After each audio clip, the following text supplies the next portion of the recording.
आप लोग बैठिए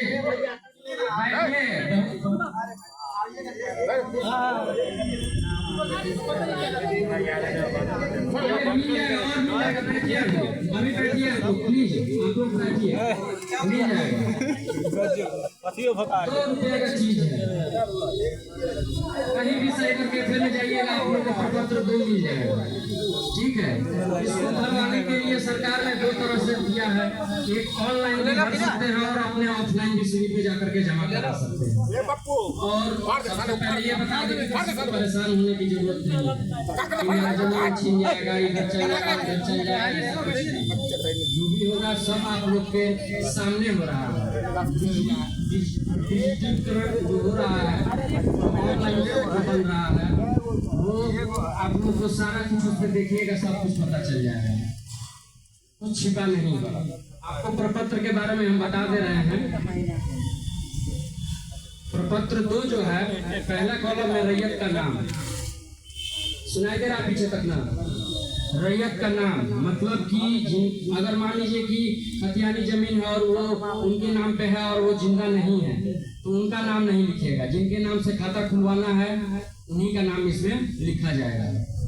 ठीक है, उसके बाद अस्थाई पता है, एकदम सिंपल भाषा में लिखा हुआ है, आप लोग को कुछ गड़बड़ाने की जरूरत है, थोड़ा सा पढ़ लीजिएगा समझ में आ जाएगा खुद से, लेकिन फिर भी हम एक बार बता देते हैं। अस्थाई पता है, खाता के बारे में पता होगा, खेसरा के बारे में पता होगा, आप लोग को रकबा के बारे में पता होगा, बस वही चीज डालना है इसमें, कुछ अलग चीज नहीं है। नया खाता, नया खेसरा और रकबा के बारे में डाल देंगे। चौहद्दी जो प्रेजेंट में है, वर्तमान में जो चौहद्दी आपका दिख रहा है उसी को डालेंगे, पहले का नहीं डालेंगे, इसलिए कि हो सकता है कि 10 साल पहले चौहद्दी कुछ और हो और अभी कुछ और हो। मान लीजिए कि आपके बगल में जो होंगे वो अपना बेच दिए तो किसी और के नाम से हो गया वो जमीन, तो चौहद्दी बदल गया, इसलिए वर्तमान का चौहद्दी ही डाला जाएगा। और एक है 7वें नंबर कॉलम में किस्म, जमीन का किस्म, धनहर है कि भीट है कि मकान है, इस तरीके का आप उसमें अपना लिख दीजिएगा जिस तरीके का होगा जमीन। ठीक है, उसके बाद लगान का है, लगान पिछला अगर आपको उसमें दिख रहा है, पता है तो उसको भर दीजिए, अगर नहीं पता है तो उसके लिए परेशान होने की जरूरत नहीं, छोड़ सकते हैं उसको। उसके बाद जमाबंदी संख्या, अगर रसीद कटा रहे हैं, दाखिल खारिज हो गया है तो जमाबंदी नंबर आपको मिला होगा तो वो डाल देंगे, अगर नहीं है तो उसको भी छोड़ सकते हैं। उसके बाद आधार, जमीन का आधार, किस आधार पे आप दावा कर रहे हैं कि ये जमीन मेरा है, कबाला लिए हैं, खतियानी है, क्या है, भूदान है, गिफ्ट है, ये सब चीज उसमें दर्शा दीजिएगा। और लास्ट कॉलम अभियुक्ति का कॉलम, अभियुक्ति का कॉलम दिया हुआ है कि अगर आपके जमीन पे कोई मसला है, कोई केस चल रहा है, मुकदमा चल रहा है, तो उसके लिए वो बनाया गया है। उसमें आप जो भी परेशानी है जमीन से जो रिलेटेड, अगर कोई दिक्कत है, आप संतुष्ट नहीं है तो उसमें अपना लिख सकते हैं, मन का जितना बात है उसमें दर्शा सकते हैं। और केस चल रहा है तो केस नंबर डाल दीजिए और कोर्ट का जो दस्तावेज होगा उसके साथ संलग्न कर दीजिए, बस इतना ही है, इसमें ज़्यादा कुछ नहीं है। समझ लिए? समझ आ रहा है ना? समझ पा रहे हैं ना? ठीक है। और 3.1 जो है प्रपत्र वंशावली के लिए, वंशावली क्यों लगता है, वंशावली क्यों दिया जाता है किसी को? वंशावली इसलिए दिया जाता है कि मान लीजिए कि राम जी हमारे पिता हैं, लेकिन कैसे पता चलेगा? अब तो खाता जो जीवित है उनके नाम से खुलेगा, तो रिलेशन दिखाने के लिए कि हम उन्हीं के वंशज हैं, हम उन्हीं के वंशज हैं, वो मेरे दादा थे, चाहे पिताजी थे, चाहे परदादा थे, तो उसके लिए वंशावली की जरूरत पड़ती है। तो वो रिलेशन दिखाने के लिए आप वंशावली बनवाइए, और वंशावली बनवाने के लिए आप लोग को कोई परेशानी की जरूरत नहीं है, ईमानदारी पूर्वक अपना जो भी वंशावली का वृक्ष बन रहा है उस तरीके से आप लोग दर्शाइए। अगर राम जी के 2 पुत्र 1 पुत्री है तो पुत्री का भी नाम उसमें देना है, उसको मत छोड़िएगा।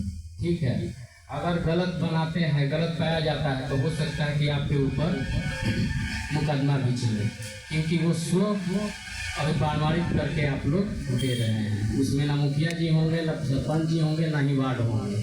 अगर हम लोग को संशय लगेगा कि ये गलत लग रहा है तो हम जाएंगे मुखिया जी के पास, वार्ड के पास, सरपंच जी के पास, जो भी आपके होंगे उनसे हम वेरीफाई करेंगे। इसलिए जो है ईमानदारी पूर्वक बनाइए और उसमें कोई ये नहीं है कि इधर हो जाएगा उधर हो जाएगा, इसके लिए कोई सोचने का बात नहीं है। इस सर्वे से आप लोगों को बहुत तरह का फायदा होगा।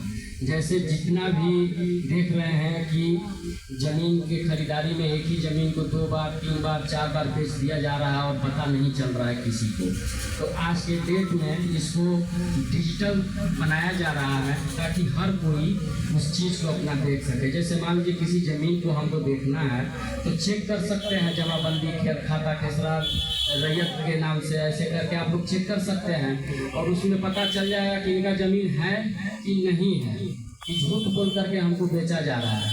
कैसे आज के डेट में अकाउंट से खाता किसी और के अकाउंट में जाता है तो उसका पैसा कम हो जाता है और आपका पैसा बढ़ जाता है।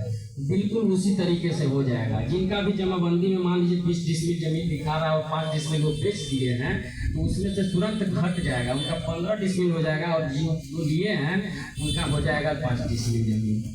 तो वो चीज़ आप लोग पता कर सकते हैं। इसके लिए इस चीज़ को किया जा रहा है सर्वे, बहुत जरूरी चीज़ है। समझ पा रहे हैं ना? पीछे तक आवाज आ रहा है?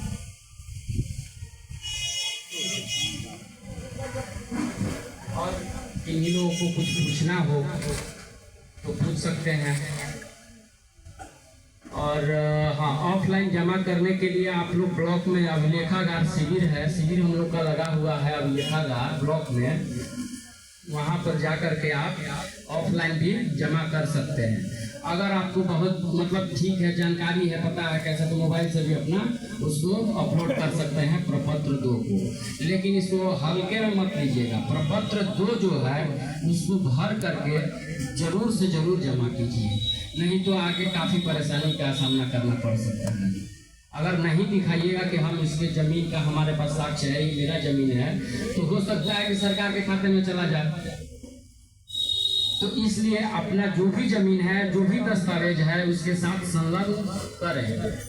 और किन्हीं लोगों को हो सकता है कि रकबा में, चौहद्दी में, रैयत के नाम में, खाता में, खेसरा में कोई त्रुटि हो गया है, नहीं दिख रहा है, लगान 0 बता रहा है, तो उसके लिए सरकार परिमार्जन प्लस एक सॉफ्टवेयर है, परिमार्जन प्लस आप कर दीजिए। ऑनलाइन आवेदन, सिंपल भाषा में समझिए कि ऑनलाइन आवेदन कर रहे हैं। पहले दरखास्त लिखाता था हाथ से और ले जा करके अंचल कार्यालय में दिया जाता था कि हम लोग को ये परेशानी है। लेकिन आज के डेट में हो गया कि आप घर बैठे अपने कहीं से भी जो भी परेशानी है उसको ऑनलाइन सरकार को बता सकते हैं कि हमको रकबा में दिक्कत है, मेरा 15 डिसमिल था, 12 डिसमिल इसमें दिखा रहा है, लगान 0 जा रहा है, कटाने पर लगान नहीं कर रहा है।